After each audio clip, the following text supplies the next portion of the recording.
Salut à tous et bienvenue sur le Moyen-Âge dans tes oreilles, le podcast qui vous invite à revivre cette période fascinante de notre histoire. Guerre, épidémie, meurtres et trahisons, mais aussi art, avancées scientifiques, foi et philosophie, laissez-moi vous raconter le Moyen-Âge comme si vous y étiez vraiment. Aujourd'hui, je vous propose un épisode spécial, une sorte de petit hors-série en quelque sorte. J'ai en effet l'honneur, que dis-je, l'immense privilège d'inviter ici mes deux compères Xavier et Romain à vous faire découvrir leur podcast. Vous vous souvenez, quand je racontais dans l'épisode sur la chute de l'Empire romain, que les Germains avaient laissé très peu de sources et que leur histoire restait en grande partie mystérieuse. Eh bien, figurez-vous que Xavier et Romain ont eu le courage de s'attaquer à ce voile de mystère. L'histoire des Germains, des Francs et des Mérovingiens, c'est son petit nom, a de quoi devenir votre podcast préféré si vous aimez les forêts impénétrables et les rites païens étranges. Mais ne vous y fiez pas. La voix suave et le ton badin des deux hôtes du podcast a le pouvoir de vous transporter dans cette époque lointaine où le cœur de l'Europe était encore à Rome, mais où déjà les prochains chapitres de son histoire commençaient à s'écrire au-delà du Rhin. Bref, sans plus de cérémonie, mesdames, messieurs, chers auditeurs, je vous laisse avec l'épisode numéro 13 de l'histoire des Germains, des Francs et des Mérovingiens, dans lequel Xavier et Romain remonteront avec vous l'histoire d'un peuple dont vous avez forcément déjà entendu parler, celui des Francs. Si cet épisode vous plaît, je ne peux que vous conseiller d'aller visiter leur page sur tous les bons sites de streaming et de leur laisser un petit commentaire. Bonne écoute et à très vite!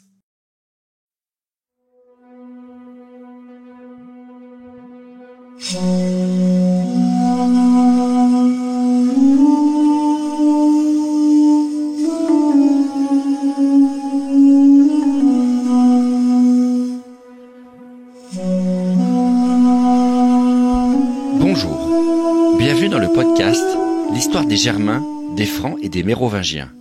Je m'appelle Xavier. Et je m'appelle Romain. Abonnez-vous à notre podcast sérieux, Mais pas trop. conçu pour les passionnés d'histoire qui veulent tout comprendre sur ces peuples, leurs aventures, leurs coutumes et leurs territoires durant le premier millénaire. Retrouvez-nous sur les réseaux sociaux Facebook et Instagram et sur notre site internet à meropodcast.fr. Et n'hésitez pas à nous faire part de vos commentaires ou à nous donner des étoiles sur votre plateforme de balado favorite. Ceci est l'épisode 13, Naissance d'une nation. Pour l'épisode 12, nous avons exploré le détail de la campagne de représailles de 235 perpétrée par l'empereur Maximin le Thrace. Campagne de terreur contre les Alamans qui a dû causer un gros paquet de destruction en Germanie. Une épopée militaire cataclysmique à en croire les récits romains et les restes de batailles découverts au XXIe siècle. Enfin, cataclysmique ou pas d'ailleurs. Puisqu'après la tempête de destruction de 235, le calme revient apparemment en Germanie, alors que l'Empire romain s'embarque pour de nouvelles aventures, comme nous allons le voir. Et c'est dans ce contexte un peu troublé que nous allons assister à l'apparition de nos héros francs. Et oui, il était temps, diront certains. Explorons donc cette arrivée mystère du peuple qui va devenir le fil conducteur de notre histoire.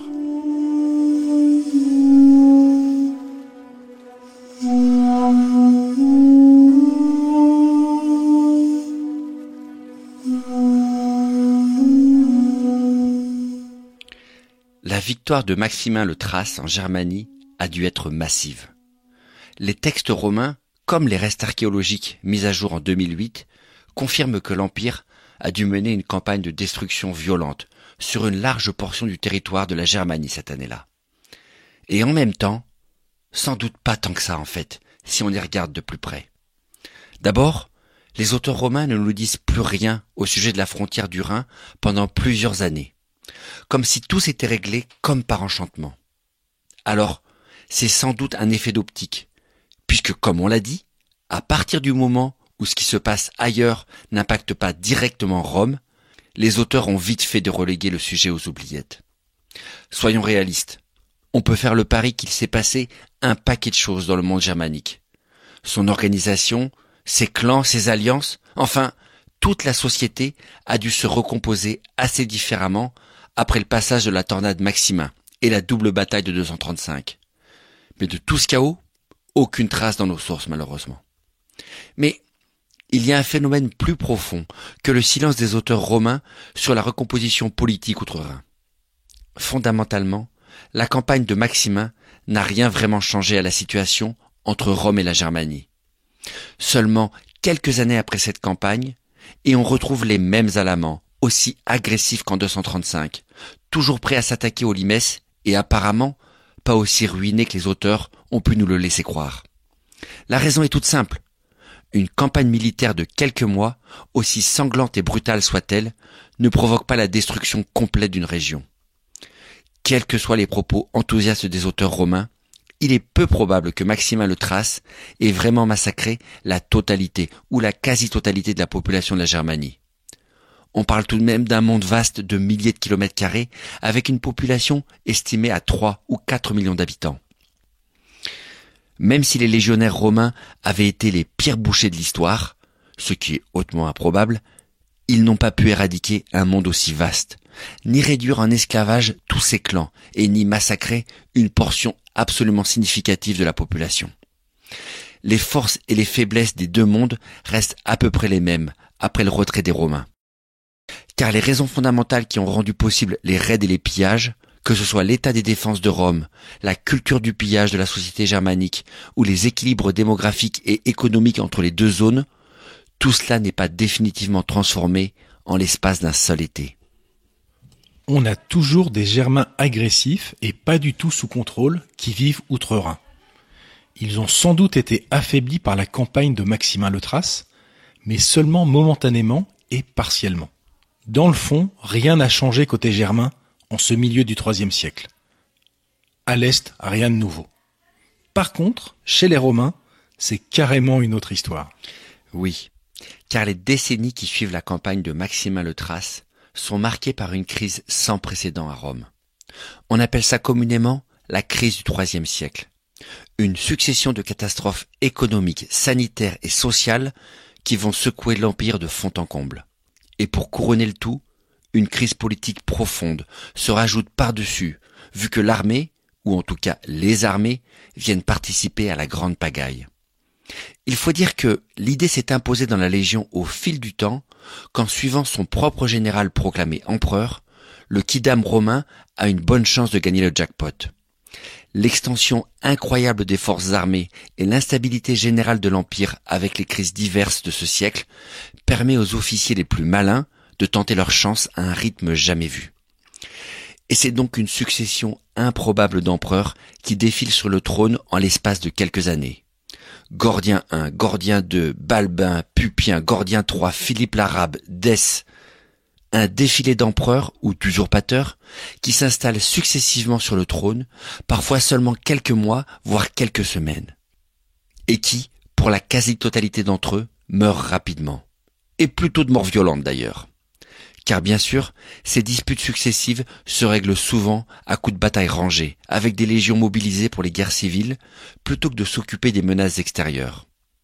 Or, au même moment, des fois que les choses n'aillent déjà pas assez mal, on assiste au grand retour des conflits aux frontières, qui ne s'étaient calmés que momentanément. Les guerres repartent aux quatre coins de l'Empire, avec les grandes invasions gothiques sur le Danube, et à l'Est, la reprise de la guerre contre les Sassanides. Des voisins parfaitement conscients de la richesse générale de cet empire, comme de l'affaiblissement politique et militaire de Rome. Pour résumer, la crise du IIIe siècle est un moment critique pour l'Empire. La puissance de Rome va vaciller sous les coups internes et externes qui se succèdent pendant les décennies après la campagne de Maximin le Thrace, au point où l'Empire est à deux doigts littéralement de s'écrouler. Et ceci explique sans doute le silence relatif des auteurs à propos de la frontière du Rhin. En fait, il y a carrément d'autres chats, ou plutôt d'autres barbares à fouetter à cette époque. D'autres problèmes qui occupent plus Rome que les pillages à petite échelle de part et d'autre du Rhin. Ça continue sûrement de plus belle, mais ça n'apparaît plus qu'en filigrane de l'histoire romaine, trop occupée par la guerre civile et les autres frontières. Et pourtant, c'est là, tout à coup, qu'au détour d'une biographie parlant de la jeunesse de l'empereur Aurélien, on apprend l'air de rien l'arrivée des Francs. Eh oui, les Francs arrivent dans notre histoire un peu par hasard, presque en catimini. Enfin peut-être. L'histoire auguste qui relate l'événement doit être prise, comme on l'a dit, avec beaucoup de prudence, voire une énorme dose de scepticisme, tant certains passages sont clairement remplis d'approximations, voire d'affabulations, comme les 2,40 m de Maximin le Thrace, pour ne citer qu'un seul exemple. Mais passons. Les Romains commencent à mentionner la présence de Francs au milieu du IIIe siècle, et on va retenir l'hypothèse habituelle qui positionne leur apparition précise avec Aurélien. C'est-à-dire quelque part entre 240 et 250 en suivant l'histoire auguste, vu que l'exactitude douteuse de ce texte ne change rien à l'affaire en fait. Alors, présentons brièvement notre héros. Aurélien est un officier romain, encore un homme des Balkans, comme c'est la mode depuis le début du IIIe siècle. C'est un Illyrien précisément. Autant qu'on puisse en juger, il a dû commencer sa carrière dans les années 30, possiblement avec Maximin le Thrace en Germanie, mais pas sûr. Aurélien fait en tout cas partie de ces jeunes officiers originaires de l'Europe de l'Est qui commencent leur carrière dans la première partie du IIIe siècle et qui un jour prendront le contrôle de l'Empire. Mais ça, c'est une autre histoire. Quoi qu'il en soit, les sources romaines le décrivent comme l'officier d'exception qui va gravir successivement tous les échelons de la hiérarchie romaine en parcourant les champs de bataille de Germanie et du Danube. Notre homme va démontrer des qualités extraordinaires de guerrier qui le propulseront un jour à la tête de l'Empire à la force de son poignet. Littéralement d'ailleurs, puisqu'on lui donnera tardivement le surnom de « épée à la main ». En attendant son heure de gloire, on lit dans l'histoire auguste que le jeune officier réalise des prouesses sur le front du Rhin. Et je cite ce texte. De même, lorsqu'il était à Mayence, tribun de la 6e légion, la Gallicane, il écrasa complètement les Francs, qui avaient fait irruption en Gaule et erraient dans tout le pays, tuant 700 d'entre eux et en capturant 300, qu'il vendit comme esclaves. Et ainsi, une chanson fut composée de nouveau à son sujet.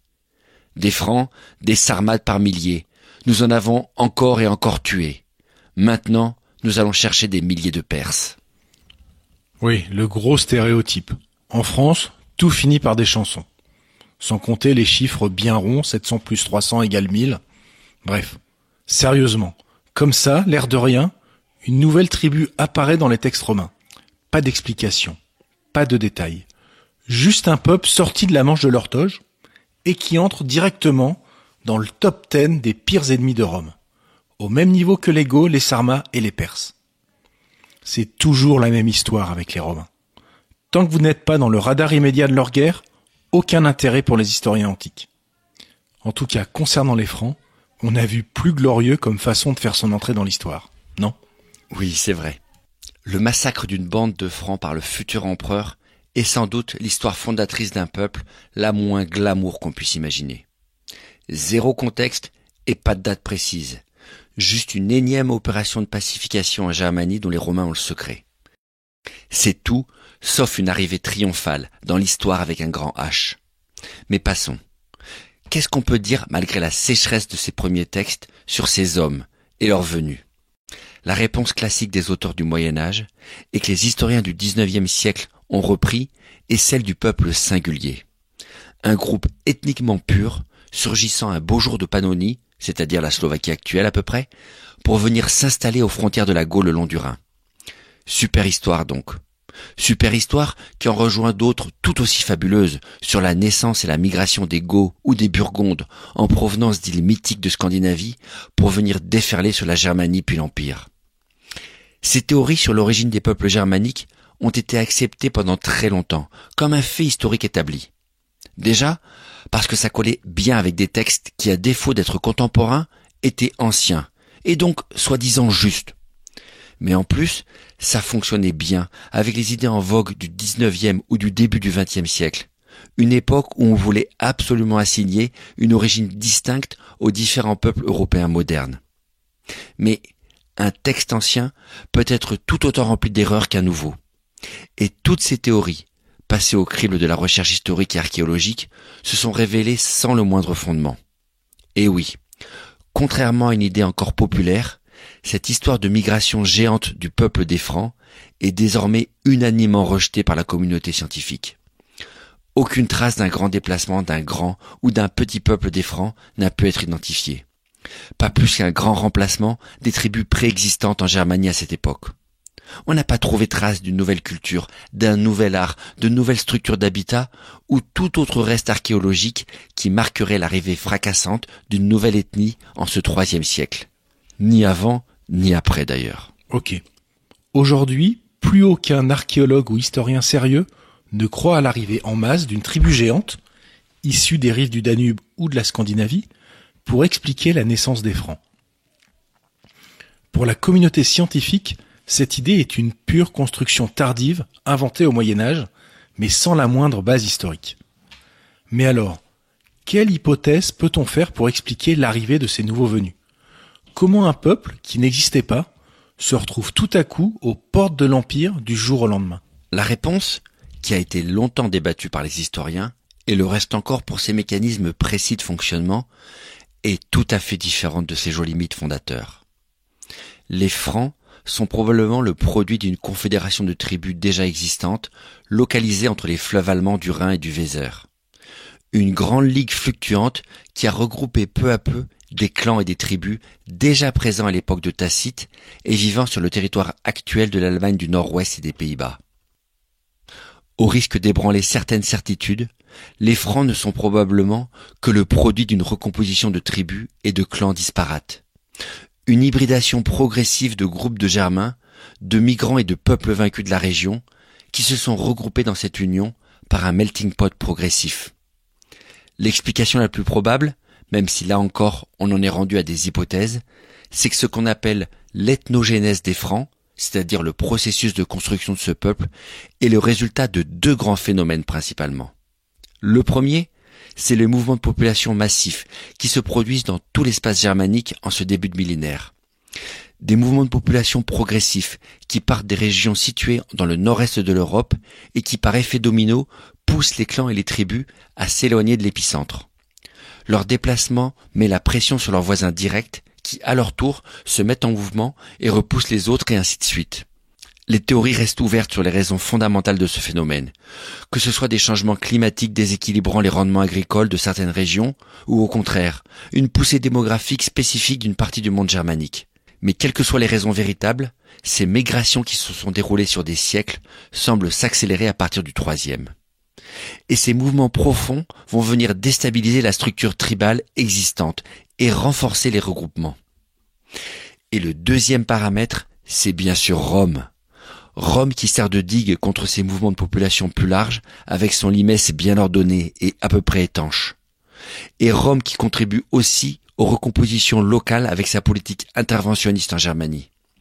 Soit en débarquant directement sur les territoires voisins, comme Maximin le Thrace, ou encore en distribuant de l'or pour contrôler des chefs et des tribus capables d'imposer la paix derrière le limès et garantir de bonnes relations commerciales entre l'Empire et la Germanie. Cela remet ainsi en cause l'image d'Épinal de la construction du pays par le grand et valeureux peuple des Francs. Une hybridation en grande confédération de morceaux de tribus cassés, oui. Que ce soit par les mouvements de population d'un côté ou l'interventionnisme romain de l'autre. On peut donc se hasarder à faire l'hypothèse que Rome a involontairement participé à la création de grandes confédérations, qui vont devenir ses pires ennemis dans les siècles à venir. Ce qui est un peu ironique, n'est-ce pas ?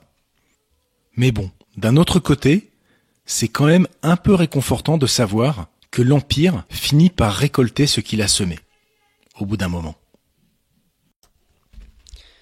Et pourtant, c'est probablement ce qui s'est passé. Car ces grandes ligues germaniques, comme les Francs, ont dû se constituer comme des entités militaires par la force des choses. Car quand on y réfléchit, une seule institution était capable de transcender les divisions claniques, voire tribales. Une seule organisation pouvait développer assez de puissance pour se mesurer aux ennemis et aux dangers venus de droite et de gauche. Un seul mécanisme pouvait unir des hommes qui, historiquement, ne se mélangeaient pas facilement entre eux. Le seul outil dans la panoplie germanique s'appelait évidemment les bandes de guerriers. Les bandes, historiquement conçues pour mener des raids limités contre les autres tribus, avaient la méthode pour unir des hommes prêts à se battre sous une seule bannière. Ils avaient les mécanismes pour dépasser les barrières entre clans et unifier des hommes avec l'appât du gain ou juste l'instinct de survie. Et à leur tête, les fameux chefs de guerre. Des chefs qui, comme on l'a dit, ont toujours existé en fait, ralliant des troupes lors des assemblées et jouant le rôle de mercenaires sous l'égide des tribus. Mais à partir de ce moment, avec les bouleversements démographiques en cours et l'influx d'or venant de Rome, il semble que ces chefs vont peu à peu prendre progressivement une toute autre envergure, au point de devenir la véritable autorité des tribus. De petits chefs de pillards qu'ils ont toujours su être, les chefs de bande germaniques se voient tout à coup prendre les commandes de la société qui ne peut plus fonctionner sans un surcroît d'autorité et de puissance concentré dans quelques mains et financé par l'or de Rome. Des hommes capables de rassembler des groupes de combattants d'une taille suffisante pour faire face aux nouveaux défis de partage de terre ou de capture de ressources nécessaires à la survie, même par des solutions violentes. Et avoir une bande de gros bras qui sait se battre ensemble peut s'avérer utile, quand l'instabilité semble se généraliser un peu partout autour de vous. Des hommes que les Romains vont bombarder du titre de roi, nouveau concept pour eux, mais qui fonctionne bien pour un Romain. Et c'est ainsi que les différentes ligues germaniques, et dans notre cas la Ligue des Francs, commencent à apparaître en cette deuxième partie du IIIe siècle. Pas comme une nouvelle tribu qui se distinguerait nettement des tribus existantes, ni comme une culture originale ou une civilisation particulière, mais plutôt comme une vague association de clans qui, en retenant durant plusieurs décennies différentes formes d'identité tribale spécifiques, vont progressivement se faire cataloguer comme faisant partie des Francs. Une ethnogénèse progressive qui se superpose et remplace peu à peu la vieille identité tribale décrite par Tacite. Une association, donc, de malfaiteurs diraient les Romains, mais une association quand même, avec pas mal de flou sur l'identité des participants et la composition précise de ses membres et de son leadership, qui finira un jour par constituer une identité à part entière. Oui, enfin, en mots simples, ça veut dire que Hermann et ses cousins de la moyenne vallée du Rhin ont enfin fini par réaliser ce que les autres Germains du Sud, Alamans en Pays Souabe ou les Marcomanns en Bavière, ont réalisé depuis belle lurette quelques décennies plus tôt. Comme quoi, parfois, la taille, ça compte. Ils ont enfin compris qu'une union des forces dépassant les vieilles divisions tribales leur donnait plus de poids pour survivre dans le monde compliqué du IIIe siècle. Alors, si on met de côté leurs racines pas très glorieuses, qu'est-ce qu'on peut dire d'original sur les Francs, Xavier ? Pas grand-chose vraiment. Un nouveau nom peut-être ? Un nom absolument pas original d'ailleurs. Comme les Alamans, dont l'appellation fait probablement référence à une union dite de tous les hommes, Alemann en allemand moderne, Franc est sans doute le terme issu de la langue germanique primitive qui peut se comprendre comme hardi ou courageux. Une espèce de qualificatif donc, plus qu'une création brillante. Un simple adjectif avec une signification évidente à cette époque pour les caractériser spécifiquement par rapport à leurs différentes tribus d'origine. Et pour la culture, c'est encore pire en quelque sorte. Quel que soit l'angle que l'on choisisse, la langue, l'habillement ou l'armement, rien ne distingue vraiment les Francs du reste des Germains vivant dans la région.